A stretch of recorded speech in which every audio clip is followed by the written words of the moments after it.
everybody, welcome back to my YouTube channel, #MovieBabe. I am MovieBabe, and in this video, go ahead and grab y'all snacks, okay? Because I'm going to be recapping and reviewing episodes 4, 5, and 6 of All the Queen's Men. Stay tuned.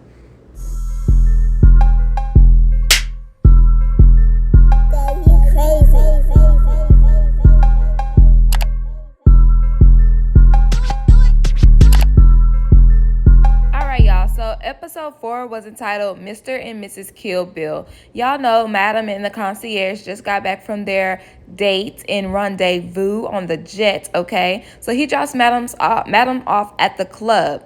While he's in the midst of dropping her off, he questions Blue and her relationship with Blue. Now, Madam says she understands that the concierge wants to elevate her game, but replacing Blue is absolutely out of the question. When she departs, she walks into the club, and as y'all know, the club is in a hot mess. Everybody is fighting because of Doc and Midnight. So, I mean everybody. Dancers, guests, everybody. Madam, of course, grabs her machine gun and shoots it into the air. All right, and she kicks everybody out. She rounds up all her dancers to get to the bottom of what the hell has been going on. And after a moment of silence, Tommy is the one who finally tells Madam that Doc and Midnight were fighting over a tipper. El Fuego also mentioned how Trouble is the one who instigated the fight by telling Doc that Midnight was in VIP with Teresa. So Madam calls back Midnight and Doc to her office while everybody else cleans up. I just wanted to mention the part about Tommy and his fresh cookies because, you know, what's that girl name? Trouble kind of tells Tommy, like, dang, fool, like, you the bodyguard, you the doorman, you the chef, like, what all do you do?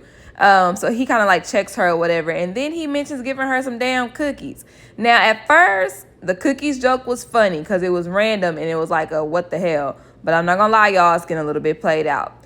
So in Madam's office, Midnight clears up everything. He basically recaps what has happened between Teresa and Doc. And Madam says that they are a family and this is bullshit, essentially. So Madam leaves Doc and Midnight to talk to one another. And Midnight actually apologizes to Doc, but Doc walks out. And in my opinion, why are you mad for? Why are you mad for? You didn't walk in on nothing for real. The only reason you have to be mad is because you know Midnight already had Teresa's number prior. And the rest is speculation. Like, go off of what you actually see. This is your homeboy, okay? Bros before hoes. Now, as the concierge promised, he was going to leave Madam her package. So Madam leaves Midnight and Doc and goes to check on that package, which is indeed Bill. So on the way, though, she talks to Blue and she asks about Kat. And now Blue doesn't mention that Kat is dead, but she does say that she's just been grieving because it's over. Now, Madam says she's in a good mood because she done had some amazing sex. And Bill is acting like he does not know where the money is. He acting all hard, talking about, I ain't afraid of y'all bitches. I can swim, so this is nothing. But they quickly let him know, this is hydrofluoric acid. You gonna burn. So immediately, he tells them that the money is in the trunk of a car in the junkyard. So, of course they kill him. Later that night, Blue finds the car, but she can't get into the junkyard tonight because it has high security. So when the club closes, we get Rayshawn and Babyface in the parking lot. Now, Rayshawn is the new dancer, or the young dancer that Babyface approached, asking if he is willing to do whatever for that paper. So Rayshawn is super excited that he follows Babyface to the parking lot. He offers to wash his car and everything like that. Now, everybody is warning Rayshawn about Babyface. You had one of the other dancers. We have the doorman. Everybody is telling Rayshawn, Babyface is going to screw you over, bro. Like, do not get involved with him. But Rayshawn doesn't listen. So up next, we have my favorite characters. Yay. Amp and Dime. So Amp is finally being released from the hospital, and then he asks Dime to basically move in with him. She rightfully declines because it is way too soon to be playing house, but she does agree to stay a couple of nights with him until he gets better. So on the way out of the hospital, he sees that his nurse was actually Miss Patrice, and he is shook. So Dime says, well, on the way after this discharge, Dime says to the nurse how she's sorry for her loss. And back at home, Amp sees that Dime has bruises on her face and things like that, and how he wants to get her out of the club environment. He also brings up Nurse Patrice, and he asks, like, you know, what were you talking about with the nurse back there? And Dime basically recaps the story that Patrice told her, and she says that she could never be with a man that would do something like that. Too late. So the concierge calls Madam and asks her to go horseback riding with him. Her outfit, too cute. But after they have their riding session, the Madam asks the concierge, like, yo, what are your intentions with me? And he states that he's never met a woman who is smart, beautiful, yet deadly.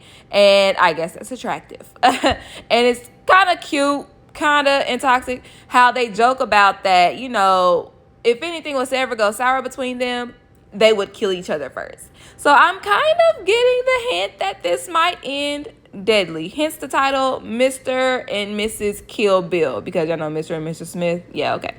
The concierge also asks why Madam is so passionate about eating, because he's like, yo, like, you have enough money, like, you a boss, you can really leave all that petty work to your workers, and you could really, like, be on your boss shit.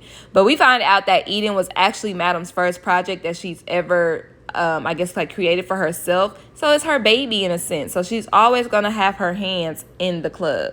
Speaking of the club, later that night, while everybody's getting dressed, Trouble comes into the main dressing room with all the stars, and she starts talking shit again, like she usually does. She talks about taking their money. She starts instigating between Doc and Midnight, etc. And that's when we find out that Doc and Midnight are indeed still beefing, even though Midnight did apologize to Doc. So, while they're having their dance, after they dance to Bed, by the way, that's my song. Like, all the dance sequences in this show, they play the right songs, like, no cap. But Babyface spots Tanya, and Tanya says that she actually came to see El Fuego. I started laughing because we all know El Fuego don't get down like that. Babyface says that he actually found someone for her husband. And this is where we find out that Babyface plans to pimp out Rayshawn. Babyface says that he doesn't want to watch those two, but Tanya lets him know that that's the only way to get your money for real. So at the end of the night, Blue goes back to the junkyard like she stated, and to retrieve the money. Now, Blue calls saying that the owner never opened up the shop, so that they're going to have to break in. Madam wants to send Tommy to help Blue, but Blue just insists that she can handle it on her own. So instead of waiting for Tommy, Blue goes in and she drugs the dogs and she retrieves the money. However, the moment she gets off the phone to Madam, Blue looks like she's been beat up. So I guess she had to, like, handle a couple of dudes. And then more dudes come out and surround her. And that is how the episode goes off. So like I stated at the beginning of this video, I'm going to also be recapping episodes 5 and 6. So let's hop into number 5. All right, y'all. So to me, this episode had a lot of talking. So I'm sure I'll get through this pretty quick. Madam has to come save Blue. Tommy calls and sees that Blue is surrounded. He lets Madam know, and she's like, you know what, y'all can't have all the fun. I want to come down and get my hands dirty too. So they basically have a battle standoff with these rednecks, and long story short, they get the money back. Let's put a pin in that. Now, later on that night, Blue tells Madam about Cat, that she actually killed Cat. And then, you know, they basically have a conversation about how putting their self before loved ones. And Blue almonds that the concierge is indeed going to screw Madam over. And then Madam says, well, then I will kill him with no hesitation, okay? So Madam sends Blue home for the night against Blue's, you know, wishes. But I told you to take the night off. So Blue goes home, and when she gets there, she sees a plethora of naked women waiting for her. The next day, Madam comes in and apologizes for being hard on Kat lately, especially prior to knowing that she actually killed, a woman that she loved for Madam. So Madam's on a roll. She and then goes to Amp's house and apologizes to him for not showing any emotion or I guess like regret for accidentally shooting him. She does mention how she wants him to go back to the club, and of course he's a little bit reluctant because he doesn't want to be in that lifestyle anymore, but he kind of feels obligated. And then Madam also finds out officially that Amp and Dime are together, and Dime is just so shy and embarrassed that she is sleeping with one of the dancers that she vowed she would never do, but Amp is different. Matter of fact, Amp is so different that even prior to this, Amp tells Dime about what happened with his ex, but he doesn't remember clearly what exactly happened that night. But y'all know what Dime said? She said, "That's my man, and I'm going to stand beside him." All right, so let's get into the interesting shit from this episode. Y'all already know Babyface and Rayshawn go to Tawny's house, okay? And when they get there, Babyface makes Rayshawn take some drugs, and Rayshawn's like, "I don't really want to do that because I've had a bad experience before." But Babyface is like pressuring him, like, "Didn't you say you're going to do anything? You said you're going to do anything for this paper. Take this drugs. Do this, do that." Babyface I'm starting not to like his character because at first he was just, like, always in some shit with his sugar mamas and not sugar daddies. He was always in some shit with his sugar mamas, and, it was just giving real innocent and real, like, naive. But Babyface is starting to be a real dick, okay? So while they're in there with Tawny and her husband, Babyface takes Tawny and starts doing his thing. And at first, Rayshawn is really reluctant to please the husband, but it kind of turned real left real quick because I thought that, the husband was probably going to pleasure Rayshawn because Rayshawn was reluctant. But nah, Rayshawn got on all fours, twos, and started servicing the husband. I was like, well, I guess he was down for anything and didn't need that much convincing to do so. So after they're done with the night, they leave, and Babyface starts judging Rayshawn for what he did. And Rayshawn is like, "Yo, like, this is what you wanted me to do. This is what you asked me to do. This is what you brought me along to do, and you're mad because I actually did it?" So Babyface, that's why I was like, bro, he get on my nerves, bro. So much so where he doesn't even give Rayshawn a ride home, and he doesn't give him any of the money that they both made that night. Now, even if you pimping Rayshawn out, you should have given that boy some money. Like I said my last review, I would have kept 7 for me and then gave Rayshawn 3 because he did complete the deed, and you wouldn't have even got $10K if Rayshawn wasn't there, period. So the next day at the gym, some of Tawny's friends come by and start laughing at Babyface. And he's like, "What the hell are they laughing about?" So one of the girls tells Babyface that Tawny's going around saying that you and another guy from the club serviced her and her husband. And Babyface don't like that because it make it seems like, he get down with guys or whatever. So he immediately calls Tawny or Tandy. Damn, half of my notes say Tawny, half of my notes say Tandy. Y'all know who I'm talking about, though. So he calls her immediately, and Tandy basically pulls a Shawnee O'Neal and says, "Thank you for your services."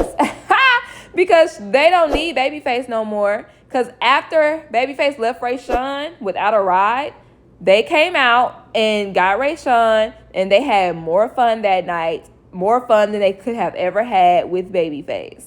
So, of course, Babyface is pissed because Rayshawn essentially took his gig. So also in this episode worth mentioning about Midnight and Doc. They're still beefing. It's so annoying because Doc, bro, you didn't even see them doing anything. So at the gym, Rico Suave advises Doc to, like, don't let a tipper come between the brotherhood. So later on that episode, El Fuego takes Doc to Midnight's house, but they see Midnight and Teresa there. Teresa came over to Midnight house because she doesn't have anywhere else to go. So it looks bad when El Fuego and Doc come over because El Fuego was vouching for Doc, and then the girl who I said that you wasn't messing with is right here in the flesh, and the episode goes off. So like I said, episode 5 was like kind of filler episode. Just a lot of talking happened. But let's go ahead and get to episode 6, entitled A Million Ways to Die. All right, so episode 6 begins where the last one left off. Doc is over Midnight's house with Teresa there and Fuego as well. And that is when Doc finds out officially that Teresa has been hitting herself and tried to frame her husband for it. Teresa calls Doc and Midnight dumb because they could have been rich if they would have just completed the deed that she asked them to do. So she storms out. First off, Teresa's a handful, and I'm sick of her. I'm just sick of her because she just wild. Like, this girl is crazy and delusional. But when Teresa storms out, Midnight mentions how Doc is going to be slapped with that child support, and Doc is like, she don't even know it yet, but that baby not mine. Because if y'all remember back in like episode maybe 1 or 2, Doc had the baby DNA tested. So I guess the results came back that that's not his baby. Now, for some reason, Doc is still mad at Midnight later on that night when they're getting ready for work. So Midnight is like, yo, since you don't want to listen to me, come and listen to Teresa's husband. So Teresa's husband shows up and shows Doc the actual video footage of Teresa slamming her head in the refrigerator. The husband then tells Doc that he owes him all the money that Teresa had been tricking on him and that his free ride is over. I don't know if the husband's going to come back per se and like, I don't know, because he like a little scrawny, wimp-ass dude. So I don't think he gonna do anything to Doc per se. But who knows? So also in that parking lot is Babyface. And he is going back and forth with his lawyer, Sugar Mama, okay? She comes and she basically wants to be back involved with him. But Babyface ain't with the shit because he like, every time you get mad at me, you try to take some shit back. And I'm not fucking with none of that. So she basically threatens him the moment that he disses her. And she says that I'm a lawyer and I know all your dirt or whatever. So we all know that Babyface is about to get in some trouble. Because everybody he messed with threatens him. Or trying to get him in some type of situation. Now, this is something I noticed. His sugar mama pulled up in a Prius. And Babyface has I don't remember, a Bentley truck, a Range Rover. He driving nice. I would never trick off on no dude and he is riding better than me. Baby, your priorities is all the way messed up, okay? So, Ray Sean then pulls up in his new car. And Babyface is like, yo, where you get this from? And Rayshawn told him that, you know, when you left me out with no ride, Tanny and her husband invited me back in or whatever. So Babyface get mad. He punches Rayshawn and takes the keys from him and tells him, this is my car and it's my money and you better have my money by the end of the night. When I tell y'all I am so sick of Babyface, I'm sick of him because the nerve of you. Like, I know you don't think you a pimp. Like, you really not about this life for real. Like, you don't look like you about this life for real. So I really hope Rayshawn stand up for himself. Speaking of which, Rayshawn decides to confide in Trouble later that night, and Trouble tells him the same thing. She was like, yo, like, he kept all the money after y'all did a job together. She was like, he's pimping you and you need to get your money back. So I really hope that Rayshawn stands up for himself because he seemed like a little nice guy or whatever. And Babyface is being a bitch, and I'm not feeling that at all. So earlier that day, Blue and Tommy are counting the money that they retrieved from the rednecks. And $2 million were stolen, but only $1 million had been returned. So they are faced with the predicament of telling Madam that, hey, we short $1 million. While Madam is doing yoga before she goes into work, her sister Carla comes by asking about where their father is. And Madam is like, I have custody. I don't have to tell you where he is. And that pisses Carla off. And Carla basically threatens her saying that you're going to pay for not telling me. So now we got some more drama coming with Madam and her sister. So Blue decides that she's going to call the undercover police that really wants to be involved with Madam and herself and ask about the junkyard and is there any evidence that ties it back to Madam and Blue. And the officer says no. So she also tells the undercover agent to let her know when the junkyard is clear of all the police so she can go by and basically so she can retrieve the rest of the money to see if it's there. So when she does go by to the junkyard, the money isn't there. So she lets Madam know, hey, we missing $1 million. Madam's like, I already know. Tommy told me. So now we got more beef between Blue and Tommy. And then Madam is like, you know what? That just means that the redneck, one of the rednecks, he's like in critical condition. So they're going to have to go pay him a visit. Now, this evening of this episode, Patrice decides to come by and visit Amp, all right, before he heads into the club.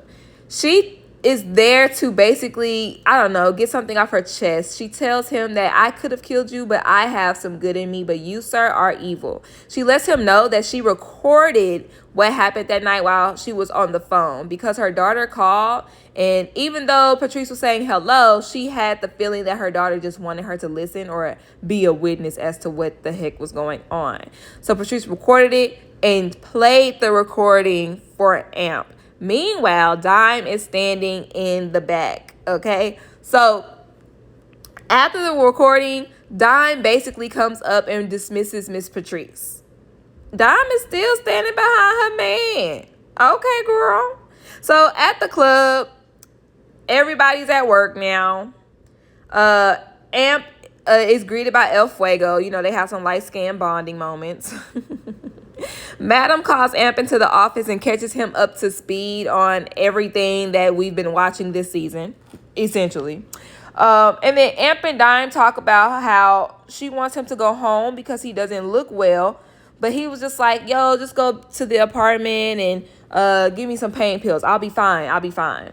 So when Dime goes home, which how did she get to leave in the middle of working? I don't know. But Dime goes home to retrieve the pain pills that I don't know how she ended up under the bed, but she ends up under the bed and she pulls out a trash bag full of $1 million. The missing $1 million. Now, I don't know how Amp could have gotten that. So hopefully some blanks are filled in next episode. Be sure y'all hit the subscribe button to stay tuned for my recaps and reviews of all the Queen's Men. I also reviewed College Hill, P-Valley, and I just dropped my Nope review. So go ahead and check all those out. Thumbs up this video if you enjoyed my commentary and leave a comment down below. How are y'all enjoying this season? This show is way better than I ever anticipated that it could be. Thank y'all so much for tuning in, and I will see y'all next time. It's a date.